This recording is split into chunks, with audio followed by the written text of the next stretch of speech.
It wasn't supposed to be anything more than a gamble, a rusty old shipping container sold off at the county auction for less than the price of a new set of tires. $300. That's what Jack Reynolds paid, and that's what changed his life forever. At the time, he thought it was just a deal, maybe even a lucky break. In small towns across Texas, auctions like this weren't unusual. Ranchers clearing out barns, storage companies emptying unpaid units, the occasional trucker unloading equipment. Containers always drew a crowd because folks loved the mystery. Some people struck gold, tools, antiques, collectibles. Others got nothing but scrap metal and mouse nests. But Jack didn't walk into that gravel lot with dreams of treasure. He was just tired. Tired of bills stacking up on the kitchen counter. Tired of working 12-hour days at the mechanic's shop and still coming home wondering how he'd keep the lights on. Tired of being 35 and feeling like life had already decided he'd be small and broke forever. The container sat at the far end of the auction yard, streaked with rust. The paint so faded you couldn't even tell what company's logo had once been stamped on its side. A heavy padlock hung from the latch, orange with corrosion. Nobody seemed interested, nobody but Jack and Coda. The German Shepherd stood tall beside him, a black and tan powerhouse of muscle and intelligence. Retired from the K-9 unit 2 years earlier, Coda had been Jack's closest companion ever since. The bond between them was iron strong, born from loyalty, training, and something deeper Jack couldn't put into words. When the auctioneer called for bids, nobody raised a hand. Nobody, until Jack surprised even himself. 300. The crowd barely looked up. The auctioneer shrugged, slammed the gavel, and that was it. Jack had just bought himself a 30-foot steel box for the price of a month's groceries. And in that moment, he had no idea that what was locked inside would haunt him for the rest of his life. The drive home was quiet, except for the occasional rattle of the container chained to the flatbed trailer. Jack's truck labored on the highway, the Texas sun dropping low and washing the fields in gold. Coda sat in the passenger seat, head out the window, ears twitching in the wind. But every now and then, he'd glance back, eyes narrowing toward the rattling cargo. Jack noticed. "You don't like it, huh, boy?" he said. Coda gave a low grunt, not quite a growl, but not comfortable either. It wasn't the first time Jack trusted Coda's instincts. When the dog was still in service, he'd found missing kids, sniffed out narcotics, even warned officers of hidden weapons before they saw them. If Coda was uneasy about something, there was usually a reason. But Jack brushed it off.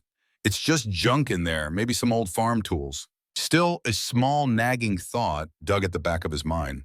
By the time they rolled into Jack's driveway, the sky was turning violet.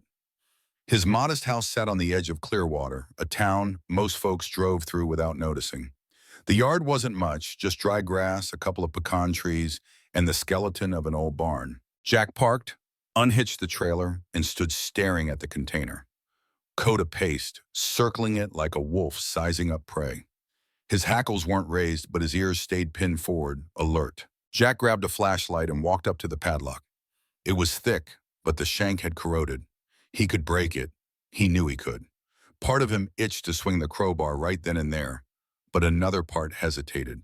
Something about the silence, the way the air felt heavier around the container, made his palms sweat.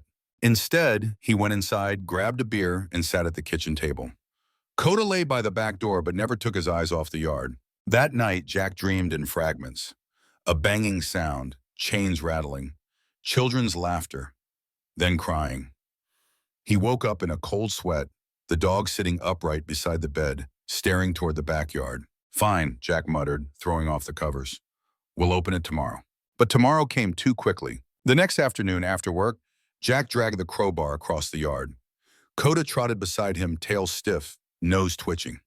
The padlock gave way in less than a minute, snapping open with a squeal that made Jack's teeth ache. The doors groaned as they swung apart. Dust billowed out, choking the air.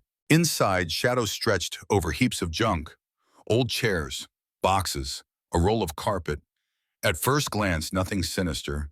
Just the kind of mess you'd expect from someone who treated a container like an attic. Jack let out a laugh, more relief than humor.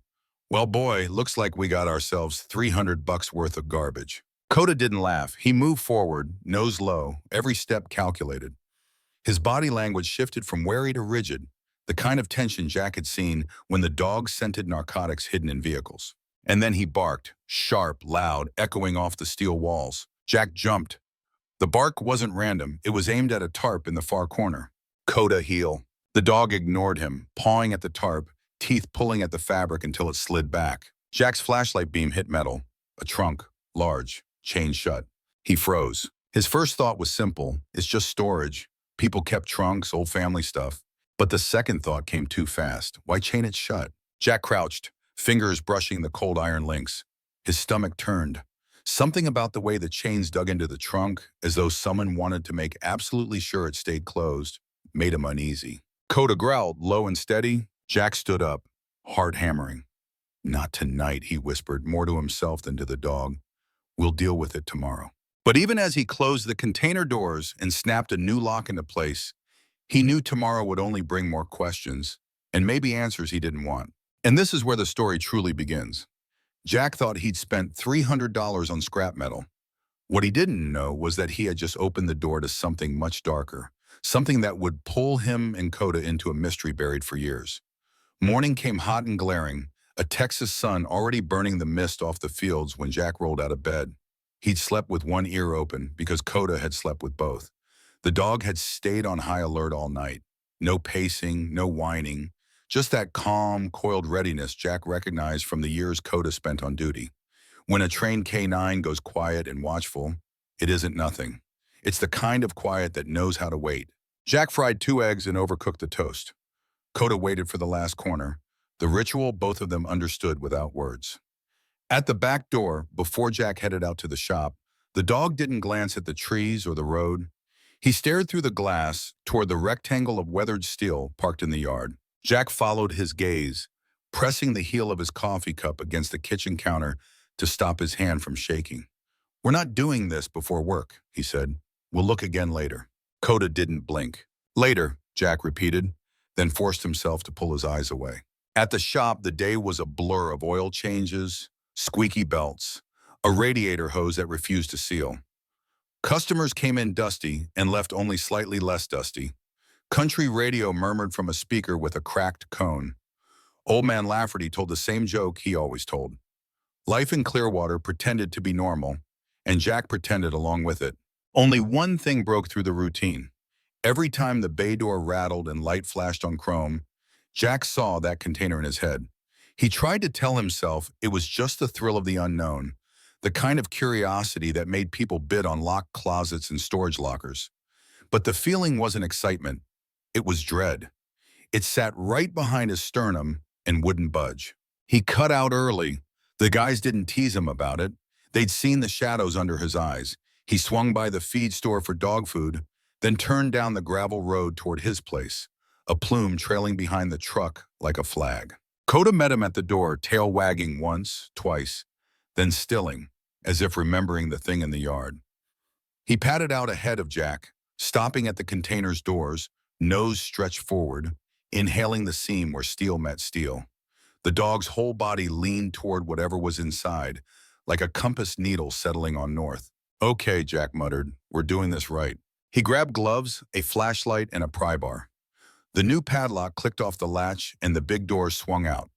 Dust unfurled in a gray sheet. The same mess stared back. A roll of carpet slumped like a dead seal. A fan missing a blade. Boxes collapsed inward. Furniture stacked wrong.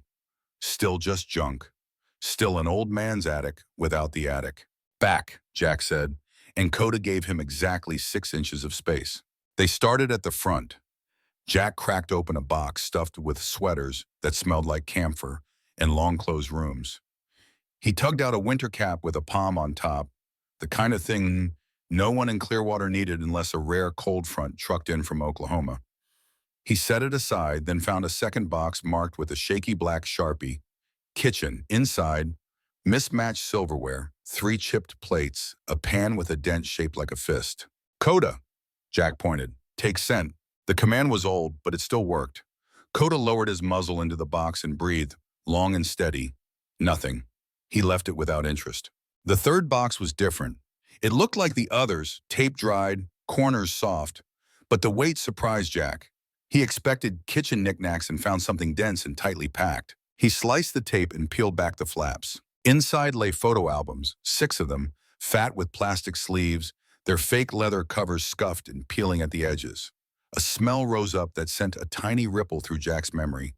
Photo paper and adhesive, that sticky sweet scent of his mother's scrapbook table when he was a boy, and she tried to keep Christmases and first days of school captured forever. Pictures? He said aloud, trying out the harmlessness of the word. Just pictures. Coda didn't agree. The dog's ears pressed forward and his tail dropped level, not tucked, not wagging, just focused. He leaned in, sniffed low over the first album, then gave a short, sharp bark. Jack's mouth went dry.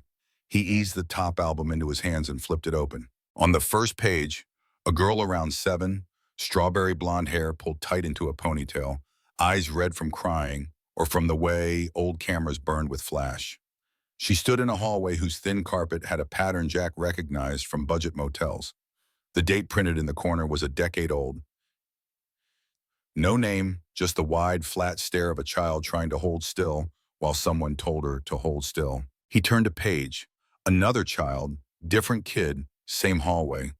Turned again, another, same. Some were blurry, like whoever took them hadn't bothered to focus or didn't care. He told himself it was a foster parent keeping records, or a social worker who didn't know how to file. He told himself anything that made it boring and safe. Album 2, children again. Some on a bedspread patterned with seashells, a cheap lamp in the corner, a TV bolted to a dresser. The angles were wrong, the kids were often off-center, as if whoever held the camera never looked through it, just pointed and clicked and moved on. By the time he reached album 3, Jack's hands had started to tremble. He set it down, pressing his palm on the cover as if closing it could keep whatever it contained from getting out. He wiped his mouth with the back of his wrist. Maybe it's... His voice failed. He didn't know what he was trying to name. Normal? Harmless? He looked at Coda because the dog had never lied to him. Coda didn't blink. He lifted a paw, placed it on the edge of the next box, and dug. The tape came loose under his nails. Jack pulled it open. More albums. A whole second layer. And beneath those, a shoebox full of loose photos. The edges curled, some stuck together as if they'd been wet at one point and dried the wrong way. He lifted one and turned it gently. On the back, in a blocky hand, someone had written a pair of letters and a number. NT12. Underneath, a date. Jack didn't know what NT meant. Initials, a place, a code. He set the photo down and took another. MT9, another date, same year. The light had shifted while he worked. The container swallowed the afternoon, made it feel later than it was. Jack glanced toward the open doors and saw the yard in a bright rectangle, the pecan leaves starting to move with a wind he hadn't noticed picking up. He heard Coda before he saw him move. A low rumble, the engine idle sound of a dog warning the world. Jack turned. The rumble aimed not at the albums but deeper, past collapsed chairs and the roll of carpet, toward that corner where the tarp lay folded back to reveal the trunk. The chains wrapping the trunk weren't decorative. They were thick, running through the handles and around the body like someone had been afraid the lid would spring open on its own. The padlock was heavy and old, scarred by pliers or bolt cutters at some point in his life. Jack had known it was strange last night. Today it felt like a stop sign. "Coda," he said quietly. "Leave it." Coda didn't leave it. He walked to the trunk, pressed his nose to the chain, then the seam where lid met box. He inhaled in short bursts, then longer, deeper. He sat. He looked at Jack. He had that look trained dogs get when their nose tells them a truth their human hasn't decided to hear. Jack knuckled sweat off his forehead. "We're not opening that. Not yet." He pivoted back to the boxes, to something he might be able to explain. In a half-crushed banker's box, he found a spiral notebook with the first 10 pages torn out. On page 11, a grocery list. Bread, milk, batteries. Below it, a different handwriting, a careful, upright script, added 3 items and circled them. Cash envelopes, prepaid phone, map. The date sat in the corner, 3 summers back. He looked for names. He didn't find any. He found receipts from the same month. A hardware store 2 towns over, a motel up on Highway 80, a gas station with a pay-at-the-pump system old enough to make you enter your zip 3 times before it would work. None of it was proof of anything. It was just a pattern trying to introduce itself. Coda left the trunk only to nose along the container's interior wall, where rust had flaked to show older paint beneath. The dog paused, sniffed at a spot just bigger than Jack's hand, then pawed it once. A thin echo rang out, a different tone than the rest of the wall. Hollow, Jack thought, hating that the idea came so easily. He pressed his ear close. Nothing. Just the blood beating at his temples. He backed away. He wasn't a cop. He wasn't a detective. He was a man who changed brake pads and rebuilt carburetors and sometimes fixed lawnmower engines for neighbors who forgot to pay him back. He didn't know what he was allowed to touch, what would matter later if it came to that. If he called anybody, if he admitted out loud the thing he was almost ready to say. His phone buzzed in his pocket, making him jump hard enough that the album in his hand slid sideways. He fumbled it, caught it before it hit the floor. The screen showed a number he didn't recognize. No name, just a Texas area code. He let it ring. It went to voicemail and didn't leave one. Outside the container, a car rolled slow past on the road. The sound of tires on gravel has a character all its own, soft and griodo, like someone folding sand.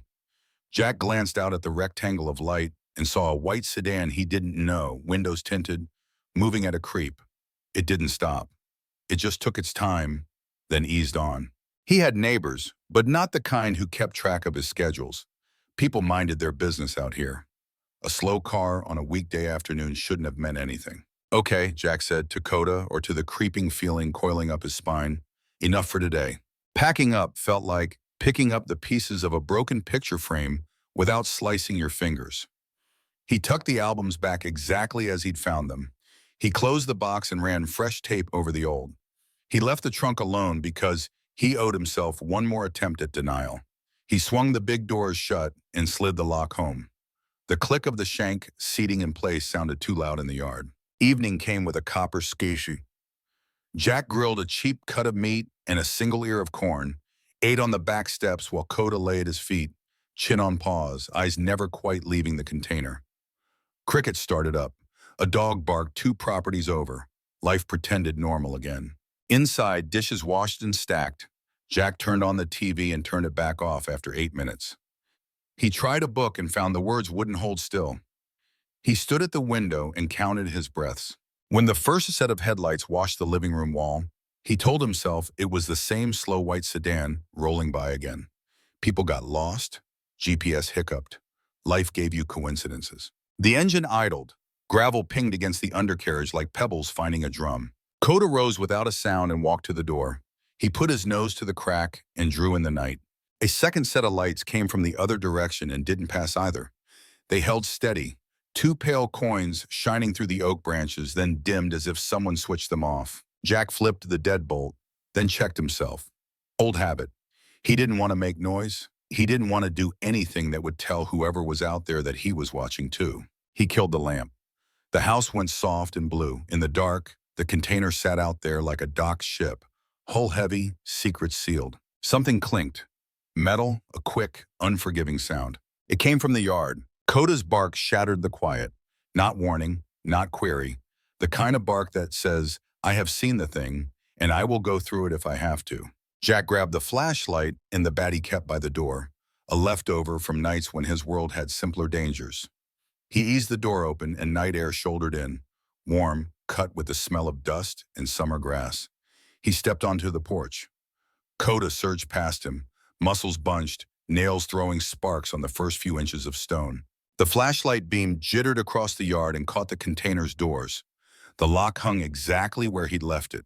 But lower down, barely visible past the weeds, lay a shape in the dirt, something that hadn't been there an hour ago. Coda reached it first, nose pressed to it, then flicked his eyes up to Jack. The beam stopped. The object was a steel ring, half buried, attached to a short length of chain. Fresh scrape marks scarred the dirt where someone had dragged it from under the container, then let it go. Who drags chain out of the dark and then leaves it in your grass? Jack tipped the beam toward the road. Dust still hung, slow and ghost-like. No lights, no engine, just the crickets and the weight of Coda's breathing at his side. He felt it in his bones then, the thing that turned dread into decision. The container wasn't just a mystery, it was a message. Someone knew what it held. Someone wanted it back. and someone had been close enough to touch it. He swallowed, hand tight on the bat, and said the thing he'd been avoiding all day. "We're going to need help." Jack didn't sleep. Not really. He lay in bed listening to the slow whirl of the ceiling fan and the low, steady breathing of Coda curled up near the door. Every time headlights touched the wall or gravel shifted outside, his chest clenched. It wasn't just the container now. It was the certainty that somebody else cared about it. Somebody who already knew where it was. By 5 a.m. the air was heavy, still black outside the window. The kind of Texas night that never quite cools off. Jack swung his legs to the floor and sat there a moment, elbows on knees, staring into the dark. Coda lifted his head without sound. "All right," Jack whispered. "We're not waiting anymore." He pulled jeans over tired legs, boots without socks, and grabbed the crowbar from behind the back door. Outside, cicadas still hummed, though dawn was creeping up, painting the horizon gray. The container sat in the yard like a shadow too solid to ignore. Coda trotted ahead, fur glinting faint in the first light. His tail was stiff, his shoulders forward, every line of him focused. Jack fitted the flashlight under his arm and unlatched the padlock. The doors groaned open, metal against metal. Inside, the smell hit him harder than yesterday. Not rot, not mold exactly, but oldness baked in steel, like the breath of places left shut too long. The trunk waited in the corner, chained, padlocked, mute. Jack told himself a dozen reasons not to open it. He wasn't law enforcement. He didn't have a warrant. Maybe the right thing was to leave it for the sheriff. But every reason sounded like an excuse, and excuses had never sat right with him. If the photos meant what he thought they might mean, then what sat in that trunk was worse.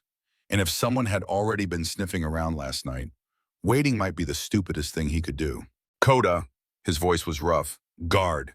The dog planted beside him, ears sharp, eyes on the door. Jack slid the crowbar under the chain, leveraged hard, and felt the tension groan through the steel.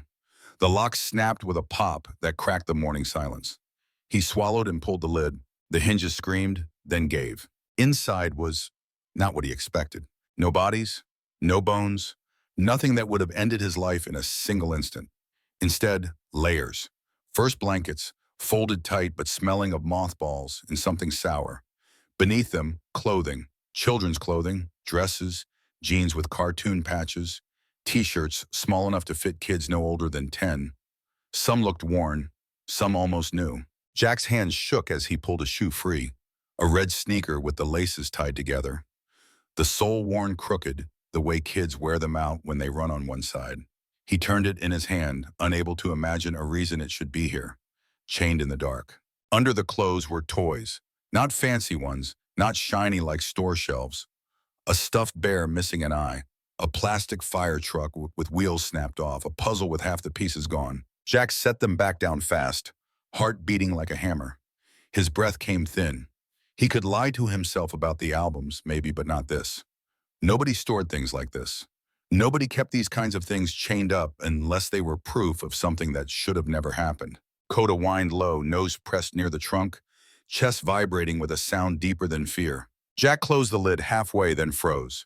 At the bottom lay another box, cardboard, taped on all sides, edges yellow with age. He lifted it out, set it on the floor, and split the tape with the crowbar. Inside were binders, thick, 3-ring binders, their covers plain, each stuffed with paper in clear sleeves. Jack slid one free and squinted at the top sheet. A list, names, dates, locations. He flipped. More names, more dates. Columns of numbers he didn't understand. Some pages had photographs clipped to them, faces of children, different towns scribbled in the corners. He felt his knees weaken. This wasn't junk. This was evidence. Meticulous, methodical evidence. The air inside the container suddenly felt too tight, pressing him toward panic. He jammed the binder back into the box, sealed it shut, and stumbled into the yard. The sun had cleared the horizon now, bathing the grass in gold, but the warmth didn't touch him. He bent, hands on knees, sucking air. Coda came to his side, pressing against his leg with the weight of a dog who knew how to ground a man. Jack didn't want to call the sheriff. That was the truth. Law meant paperwork, questions, courtrooms, things that never ended well for ordinary men who just stumbled into them. But ignoring it wasn't an option anymore. Not with binders full of names, not with someone circling the property in the night. He pulled his phone out, thumb hovering over the sheriff's number saved from years back when his dad had been alive. Sheriff Maggie Thornton, she older now, steady as an oak, known to everyone in Clearwater. She'd watched Jack grow up, knew his rough years, knew the way he'd never quite lived up to the Reynolds name. Would she believe him? Or would she think he was chasing ghosts, trying to turn junk into drama? Coda nudged his thigh, as if answering the question for him. Jack swore under his breath and hit the button. It rang 3 times. Thornton. Jack cleared his throat. Sheriff, it's Jack Reynolds. A pause. Morning, Jack. Trouble? Yeah, he said, and his voice cracked in a way that startled him. I need you to come by. It's serious.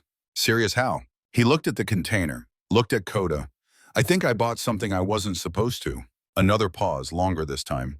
He could picture her in her office, boots on the desk, eyes narrowing. I'll be there in 20. Don't touch anything else. While he waited, Jack tried to sit still. Tried the porch, tried the kitchen, ended up pacing the yard like a man burning a path. Coda stayed close, ears flicking at every bird and car. At one point, he trotted to the fence line and growled low, the sound vibrating through the boards. Jack followed the gaze and saw tire tracks, fresh ones, cutting through the ditch near his mailbox. He felt the cold settle deeper. Sheriff Thornton arrived in a cloud of dust, her cruiser crunching the gravel. She stepped out wearing her hat low, her face carved with lines that spoke of years on duty. 2 deputies followed in another car. Jack, she said, eyes sweeping the yard, the container, his pale face. Show me. He did. She listened without interrupting, hands on her belt, jaw tight. When he opened the trunk for her, she didn't flinch, didn't gasp. She just bent, lifted one item, a child's sandal, and set it down with care. Where'd you get this? County auction, $300. Her eyes narrowed. And you just happened to pick it? Jack bristled. I didn't know what was inside. I'm not saying you did, she replied evenly. I'm saying it's strange. Containers don't just get auctioned without paperwork. One deputy photographed the contents. The other bagged the binders, his face pale under his hat. Sheriff Thornton straightened. You were right to call. This isn't junk. This is tied to cases we never solved. Missing kids? Jack asked, throat dry. Her silence was answer enough. Coda barked once, sharp, pulling their attention toward the road. The white sedan had returned. It slowed as it passed, then rolled on, tinted windows hiding the driver. Thornton's hand hovered near her holster. That yours? Jack shook his head. She muttered something low and sharp. We'll run the plates. Until then, don't go anywhere alone. Whoever owned this container won't be happy it changed hands. Jack stared at the steel box, the rust-catching sunlight.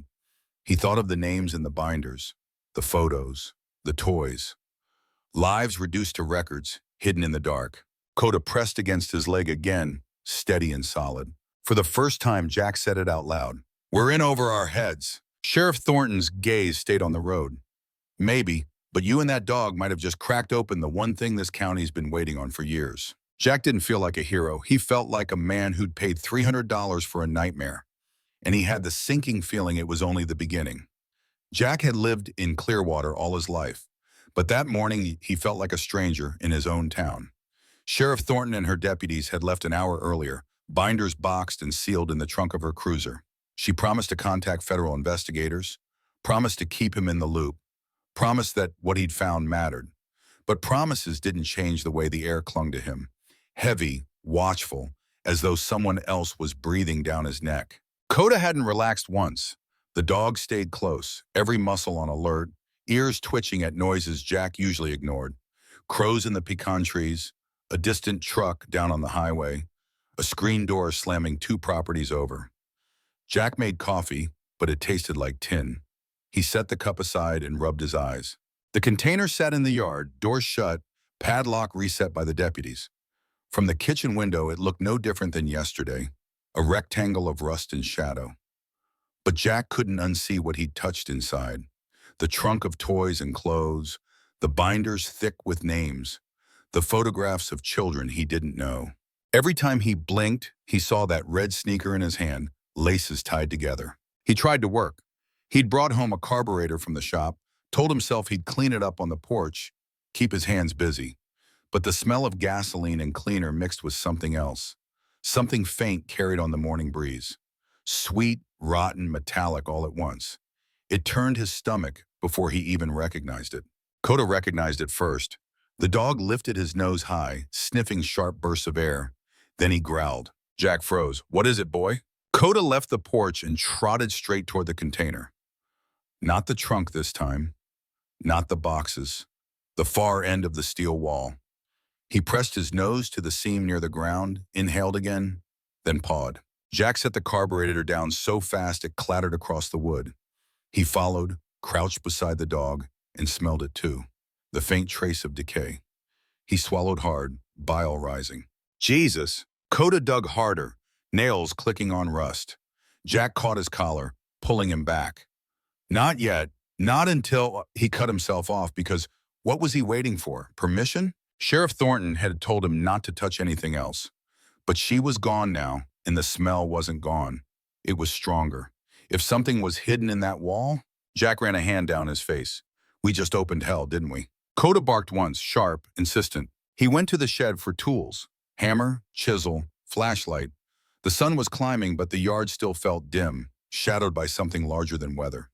Jack returned to the container and crouched where Coda had dug. He tapped the metal. Hollow. He worked the chisel into the seam and hammered until rust cracked. A thin line widened, enough to slip fingers through.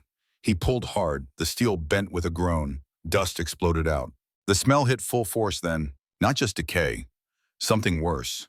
A sour, clinging stench that crawled into his throat and wouldn't leave. Jack gagged, stumbling back, hand over his mouth. Coda barked again, louder this time, tail rigid. When Jack steadied the flashlight and shone it inside, the beam caught wood. Not steel, a false wall, a compartment built into the container. He braced himself, pried wider and peered through the gap. What he saw turned his blood cold. Inside the hidden space lay more belongings, backpacks lined up neat as if waiting for their owners. Faded superhero designs, a pink bag with glitter, a plain canvas one with initials inked in black. Each looked worn, carried. Each was small enough for a child. And next to them, jars, mason jars, dozens of them, sealed tight, labels in that same blocky handwriting he'd seen in the binders. Inside the cloudy glass floated hair, locks of it, different shades, different lengths, some tied with ribbons, some loose. Jack staggered back, nearly dropping the flashlight. His breath came ragged. He'd thought he was ready after the albums, the trunk, the binders. He wasn't. He slammed the beam off, dropped it in the grass, and bent over, hands on knees, retching until nothing came up. Coda pressed against him, whining now, a sound Jack had never heard from the dog before. Okay, Jack whispered, voice breaking. Okay, we're not doing this alone anymore. He called Thornton. This time her tone was clipped, urgent. Stay out of it, Jack. Back away. Do not go near that wall again. I'll get a team here within the hour. You don't understand, Jack said, clutching the phone. It's not just clothes and toys, it's worse. I said, don't touch anything else. Her voice hardened. And Jack, stay inside your house. Lock your doors. If somebody's been circling, they know you opened it. The line went dead. Jack turned slowly toward the road. Dust hung there again, faint but rising, as though a car had just passed. He felt the prickle crawl his skin. Coda, he said, and the dog was already staring, hackles up. The hours stretched long. Jack tried the living room, the chair by the window, the back steps. Nowhere felt safe. He kept the bat close, phone closer. Coda patrolled the house, nose brushing every door seam, every curtain crack. At one point, he barked at the back fence, lunged hard enough that Jack had to shout him back. By the time he looked, nothing moved there but grass. At 10 a.m., a car rolled slow past again. Not the white sedan, a different one, blue pickup, older model. Jack didn't recognize it. The driver never looked his way. Just passed, too slow, then gone. Jack's heart pounded anyway. He tried to distract himself, flipped through channels on the TV. News anchors talked about storms out east. None of it reached him. He muted the set. The silence was worse. Then a sound cut through, the unmistakable scrape of gravel under tires. Jack froze. Coda rose from the rug in one motion, muscles tight, ears pricked. He growled, low and steady. The sound stopped. Jack crept to the window and peered through the blinds. A white sedan sat at the end of his drive, engine running, headlights off, tinted windows, same car. The driver didn't get out. just idled there as if waiting for him to make the first move. Jack's throat closed. He backed away, whispering, "Not now, not yet." Coda snarled, teeth bared, body pressed against the door as if daring Jack to open it. The sedan revved once, then rolled back onto the road and disappeared. Jack didn't sit after that. He stood, pacing, every nerve wired tight. When the knock came, he nearly swung the bat before realizing it was Thornton's voice. "Jack, it's me." He yanked the door. She stood with 3 federal agents, plain clothes but hard eyes. They carried equipment, gloves, evidence kits. Thornton glanced at his face. "You look like you've seen a ghost." "Worse," Jack said hoarsely. She didn't ask. She didn't need to. The agents moved to the container, pried the wall wider, photographed, cataloged, bagged.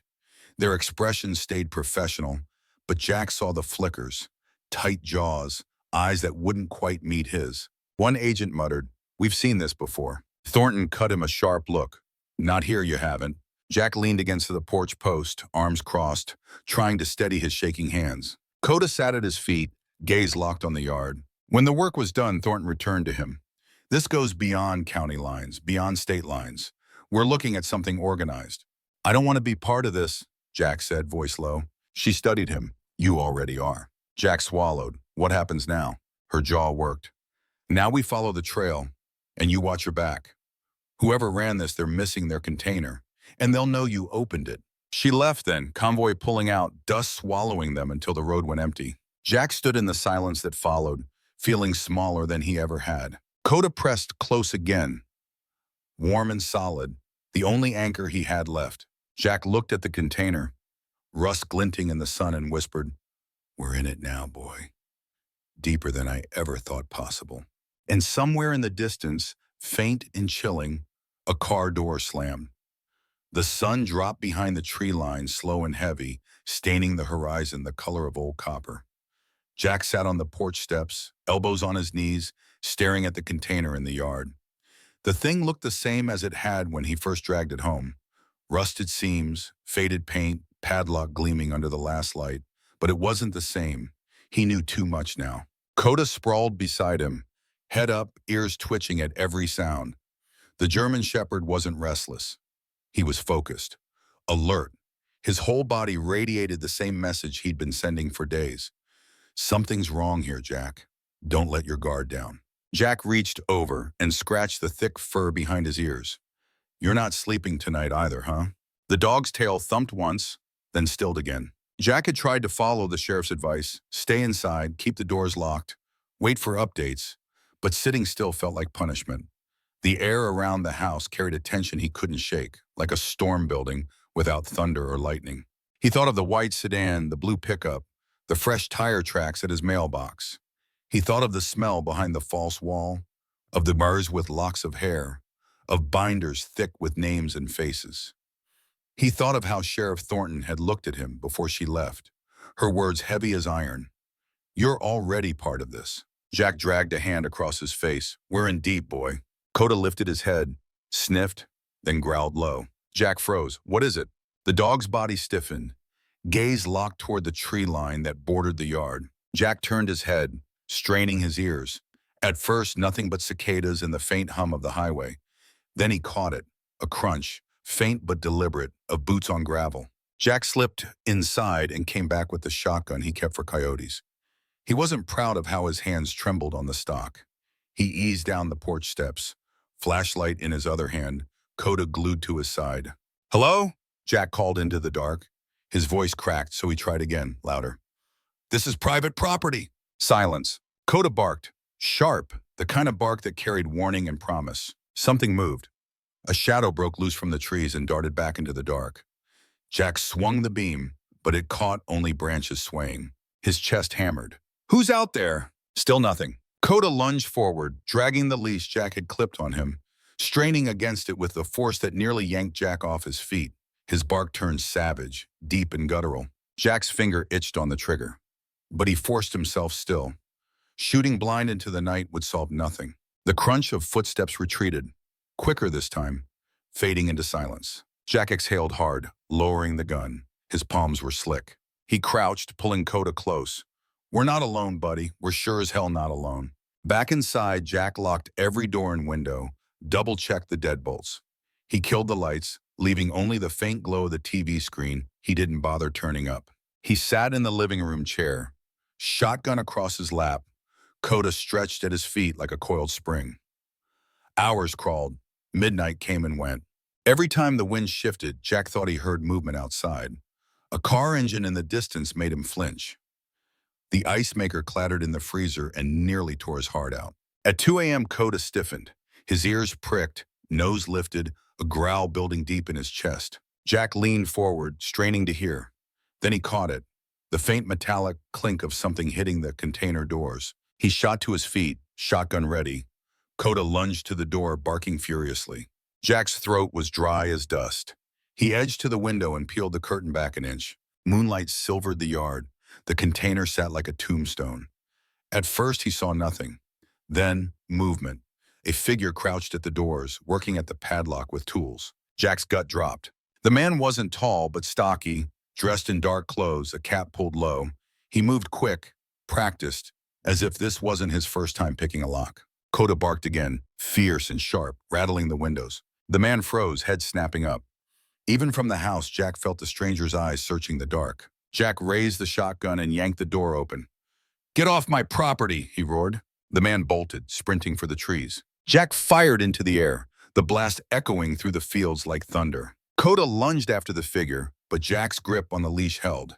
He didn't dare let the dog chase into the dark alone. The figure vanished into the tree line. Silence dropped heavy, broken only by Coda's savage barking. Jack's whole body shook. He backed inside, locked the door again, and leaned against it, the shotgun heavy in his arms. Coda paced, whining now, frustrated at being held back. Jack knelt, pressing his forehead against the dog's. "You saved us, boy. You saved us." He grabbed his phone with trembling hands and called Thornton. She answered on the second ring, voice sharp with sleep, but instantly awake. "What happened?" "Someone was here," Jack rasped. "Tried to open the container." Her breath hissed through the line. "Did you see him?" "Yeah, couldn't get a clear look, but he knew what he was doing. I fired a warning shot. He ran." "I'll send deputies out now," she said. "Stay put. Don't open the door for anyone but us." The deputies arrived 20 minutes later, lights flashing blue across the yard. They swept the area, but the intruder was long gone. Only fresh footprints in the dirt, leading to the trees, proved Jack hadn't imagined it. Thornton herself showed up not long after. She studied the prints, lips pressed thin. "They'll be back," she said. Jack swallowed. "For the container?"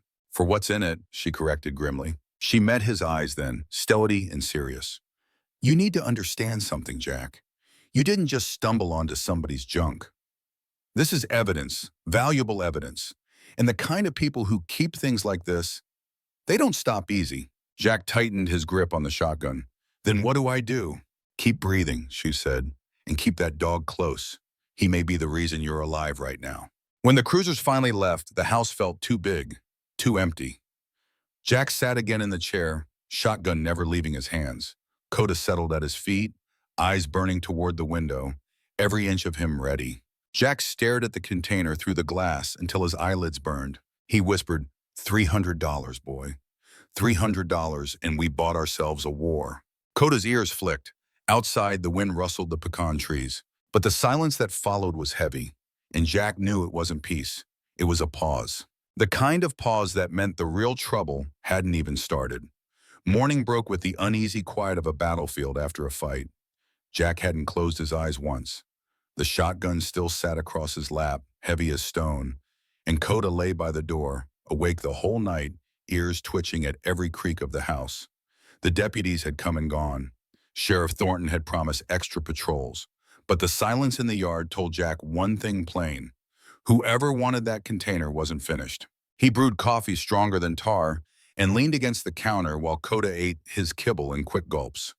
The dog's head snapped up twice mid-bite when a car passed on the gravel road outside. Jack felt the same jolt each time. He knew they were being watched. "This is no way to live," Jack muttered.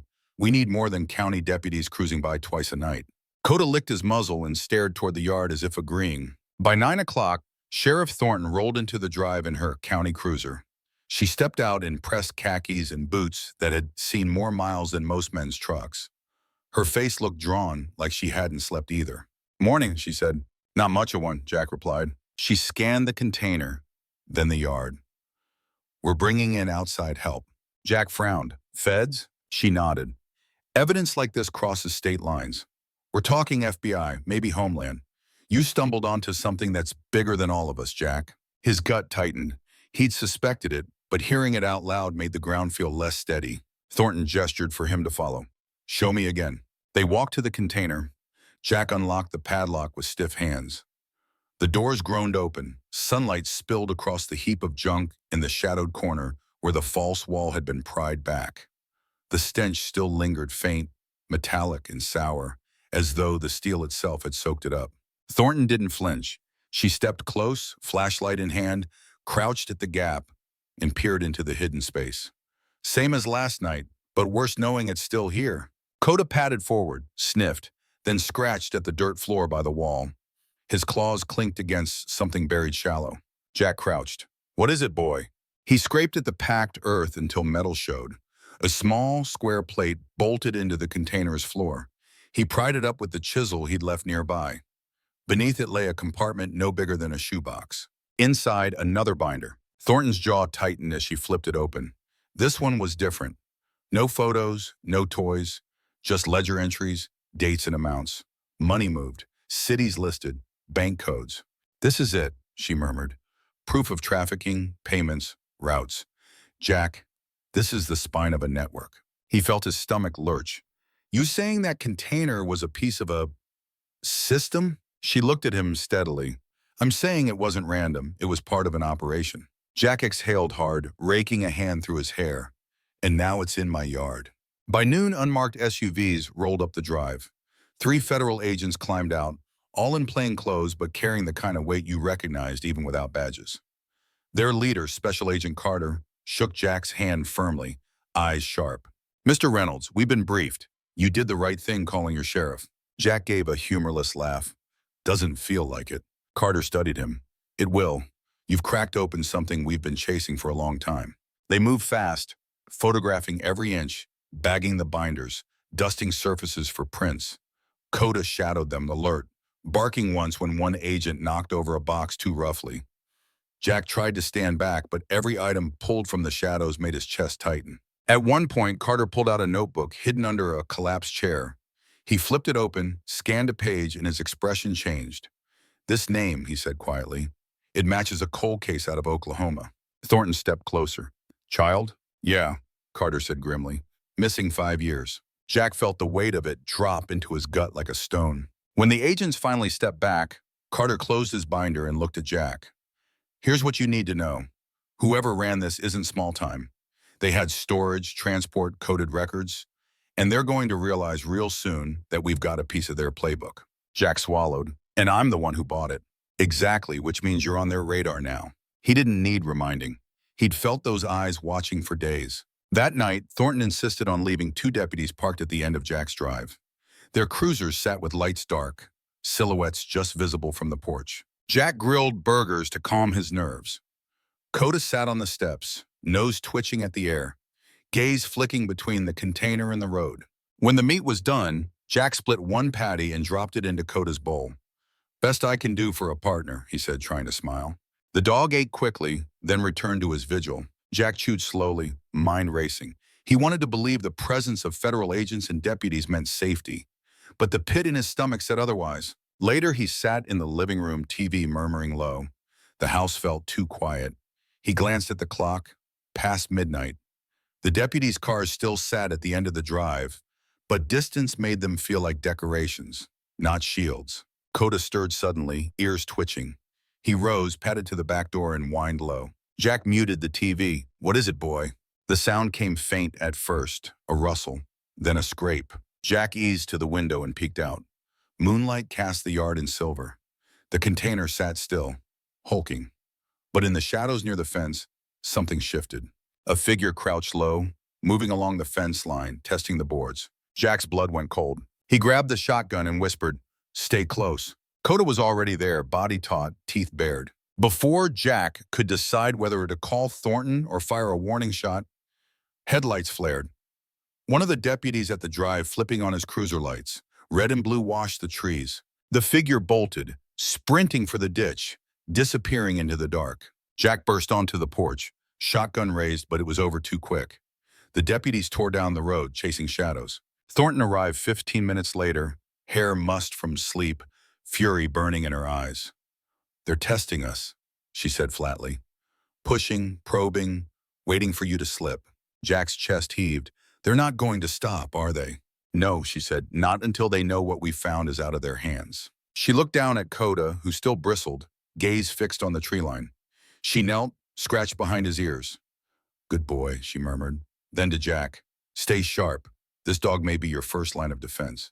When she left again, Jack sat on the steps in the night air, shotgun across his lap. The container loomed, silent and terrible. Coda pressed against his leg, steady and warm. Jack stared into the trees, whispering, "We didn't ask for this, boy. But we're in it now, and we're not backing down." Somewhere in the dark, an owl called, then silence again. But Jack knew that silence was temporary. The storm was coming. Jack never thought silence could be so loud. After the deputies left, the night settled over his place like a heavy quilt. But it wasn't comforting. Every creak of the boards, every rustle of the pecan trees outside made his chest tighten. He sat with the shotgun across his lap, but it was the German shepherd at his feet who gave him courage. Coda never slept. The dog's eyes glowed in the dim light, ears pricked, ready to move at the first sign of trouble. By dawn, Jack's nerves were strung thin. He brewed coffee, poured it into a chip mug, and watched the horizon bleed pink and orange. Coda ate without looking away from the yard, every bite quick and efficient. The container sat there still, locked and silent, but Jack swore he could feel it breathing, like it carried its own pulse, its own memory. Around mid-morning, Sheriff Thornton returned, this time with the FBI team in tow. 3 SUVs rolled up, dust trailing behind them. Special Agent Carter stepped out first, his expression serious as always, clipboard tucked under one arm. He didn't waste words. "Mr. Reynolds," Carter said, "we need to go back inside that container. Carefully this time." Jack felt the weight drop into his stomach again. "Haven't we found enough already?" Carter shook his head. "We're only scratching the surface. If this was part of a larger system, there will be more records, markings, things we can use to track the rest of the network." Jack looked at the container. His throat felt tight, but he nodded. "Then let's do it." They opened the doors, the hinges groaning like a warning. The agents moved inside, cameras flashing, gloves on. Every item handled with surgical precision. Jack stayed at the threshold with Thornton, Coda pressed to his leg. One agent crouched low, flashlight sweeping the steel walls. He paused, leaned closer. "Agent Carter, over here." Carter joined him. Jack strained to see what had caught their eye. The agent angled the light just right, and faint scratches appeared. Letters etched into the wall, carved with something sharp. Jack's chest clenched. The marks weren't random. They were initials. Children's initials, scrawled in desperation, pressed into steel as if leaving proof behind. Beneath one set of letters was a date, 2016. Thornton whispered, "Oh my God." Carter's jaw set. They were here, at least some of them, alive long enough to scratch their names. Jack felt sick, his vision blurred. He had known, deep down he had known, but seeing those marks made it real in a way the binders and photos hadn't. These weren't just records. This was where the children had been kept. Coda whined low, his nose brushing the carved letters as if he too understood. Carter turned to Jack. "Do you recognize these initials? Did you see them in the binders?" Jack shook his head. "I didn't look long enough. I couldn't." Thornton touched the wall gently, tracing the letters with her gloved hand. "This ties the container directly to the victims. This isn't just evidence. It's a crime scene." The words hit Jack like a hammer. He wanted to walk away, to close the doors and pretend he'd never bought the damn thing. But he couldn't. It was in his yard. He was in it now, whether he liked it or not. The agents continued working. One uncovered more markings along the floor seam. Tiny scratches like tally marks. Lines counted in groups of 5. Dozens of them, maybe hundreds. Jack's knees buckled. He stepped back into the sunlight, sucking air. Coda followed, pressing close to steady him. Thornton came out a minute later. "You all right?" He shook his head. "No, not even close." She gave a grim nod. "Didn't figure you would be. But Jack, what you did, calling us, keeping it safe, may be the reason some of these kids finally get justice." Jack looked at her, bitter. "Justice doesn't give them back their years." "No," she said softly. but it gives their families answers, and it takes down the ones who did this. That afternoon, Carter spread the binders and ledgers across Jack's kitchen table. He and his team pored over every page, whispering about patterns and networks. Jack hovered nearby, not wanting to hear but unable to leave. Finally, Carter pointed at a column. These notes aren't random, they're drop points. Storage containers like the one you bought, spread across state lines. Each one assigned to a handler. This isn't a single operation, it's a system. Jack's stomach twisted. You're saying there are more containers like this? Carter's eyes met his. Yes, dozens, maybe more. Some active, some abandoned. And you just gave us the roadmap. Jack staggered back a step, his mug of coffee sloshing onto the floor. Coda barked once, sharp, as if echoing his shock. By evening, the house buzzed with quiet urgency. Agents came and went, radioing updates, loading evidence into SUVs. Thornton lingered near the door, speaking low to Jack when Carter wasn't listening. They're in this now, Jack. You've done your part. Let them carry it. Jack looked out at the container, its silhouette long and dark in the fading light. You think they'll stop coming around? The ones who want it back? Thornton's mouth tightened. No, they won't stop until they're caught. And until then, you need to keep that dog close and stay alert. That night, when the agents finally pulled out, Jack sat again on the porch steps, shotgun across his knees. Coda pressed to his side, eyes glowing in the dark. The air felt colder than usual, thick with things unseen. He whispered, "We're in deeper than I ever thought, boy, and I don't know how we come out the other side." Coda gave a low, steady rumble, not quite a growl, more like reassurance. Jack leaned into the sound. The pecan trees whispered with the wind. Somewhere down the road, a car door slammed. Jack stiffened, heart in his throat. He realized then that this wasn't just about one container, one discovery. It was bigger, uglier, and closer than he wanted to believe. And the worst part? The fight had only just begun. Jack had lived plenty of long days in his life, working the shop from dawn until past dark, fixing cars that should have been left for the junkyard. But nothing stretched time like waiting after you'd learned the truth. Every tick of the clock carried weight. Every sound outside could be a threat. By the time the FBI called back, confirming what the ledgers pointed to, Jack felt like a man sitting on top of a powder keg. Special Agent Carter stood in Jack's kitchen late that afternoon, maps spread across the table. Red pins dotted highways stretching out from Texas into Oklahoma, Arkansas, and Louisiana. Each pin represented a container, a drop point, a hub. Some were still active. This one, Carter said, tapping near Dallas, matches dates and codes in the ledger you uncovered. If it's still in use, there's a chance we find survivors. The word hit Jack like a fist. Survivors. After all the darkness inside his container, the toys, the scratched initials, the jars, could there really be kids still alive? Thornton leaned on the table, her face pale but steady. We're going after it? Carter nodded. Tonight, before they move it again, we've got agents assembling, but we'll need someone who knows what to expect. His eyes flicked to Coda, lying on the floor by Jack's boots, head resting on his paws but eyes sharp. Jack bristled. He's retired. Carter shook his head. He's trained. He knew before any of us what was buried in that steel. If there are kids inside another container, Coda may be the only one who finds them fast enough. Jack looked down at the shepherd, who raised his head at the sound of his name, ears pricked. The dog was ready. Jack wasn't sure he was. By nightfall, they caravanned toward Dallas. Black SUVs, one county cruiser, and Jack's old pickup bringing up the rear. Coda rode shotgun, staring out the window, body tense. Jack's palms sweated against the wheel. He had no badge, no authority, and no reason to be there, except for Coda. Carter's voice came over the radio. Sights an abandoned warehouse. Containers inside. Intel says guards rotate every 6 hours. We move in hard and fast. Jack's stomach churned. He wasn't cut out for raids, but when he glanced at Coda, he saw calm determination in those amber eyes. The dog had done this before. Jack just had to keep up. They parked 2 blocks out, lights off. The air smelled of asphalt and rain on dust. Carter motioned with 2 fingers, and agents fanned into the shadows. Thornton stayed close to Jack. You stick with me. If things go south, you get down and stay down. Understood? Jack nodded, throat dry. Understood. Then Carter opened the tailgate of an SUV and clipped a vest onto Coda. The big white letters across the side read K9. Jack felt his heart swell and ache all at once. Coda wore it like he'd never taken it off. "Ready, boy?" Jack whispered. The shepherd wagged once, low and quick, then leaned into the leash like he knew where they were going. They breached just after midnight.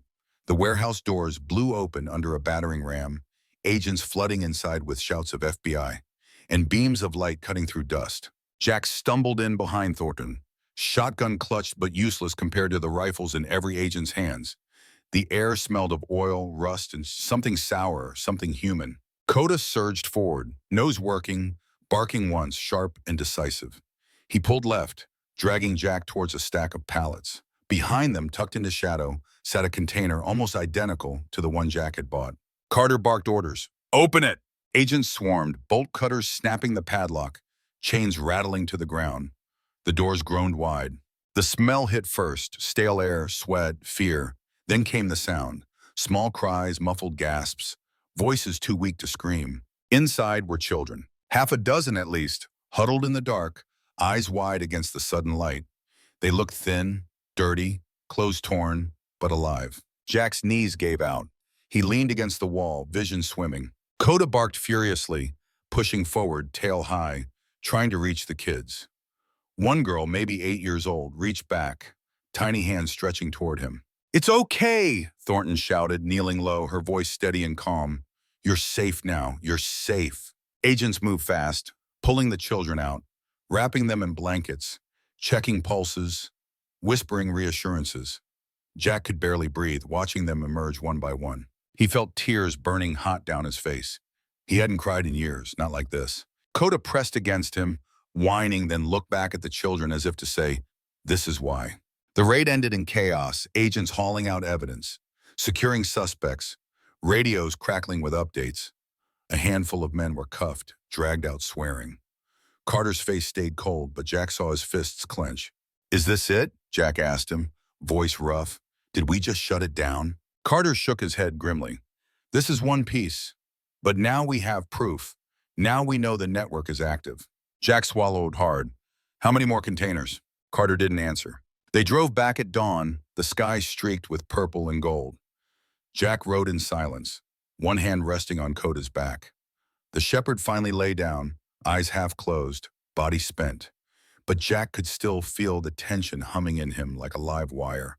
Back home, he parked the truck and sat a long time before going inside. The container still squatted in his yard, rust catching the sunrise. He hated it more than ever, but he also knew it had been the key. $300 had cracked open a secret that saved lives. Jack looked at Coda, who climbed down from the seat and padded toward the house, still alert even in exhaustion. "You did it, boy," Jack whispered. "You were the hero here, not me." Coda glanced back, amber eyes steady, then trotted ahead. Jack sat on the porch that night, shotgun across his knees out of habit, but for the first time in days, the air felt a little lighter. Thornton had promised federal teams would keep circling, that the kids from the raid were safe in hospitals, with social workers who would fight for them. He knew the fight wasn't over. He knew more storms were coming, but for that night, knowing those children were alive, that was enough. He rested a hand on Coda's fur and stared at the stars. $300, and he murmured, "And somehow we bought ourselves a piece of justice."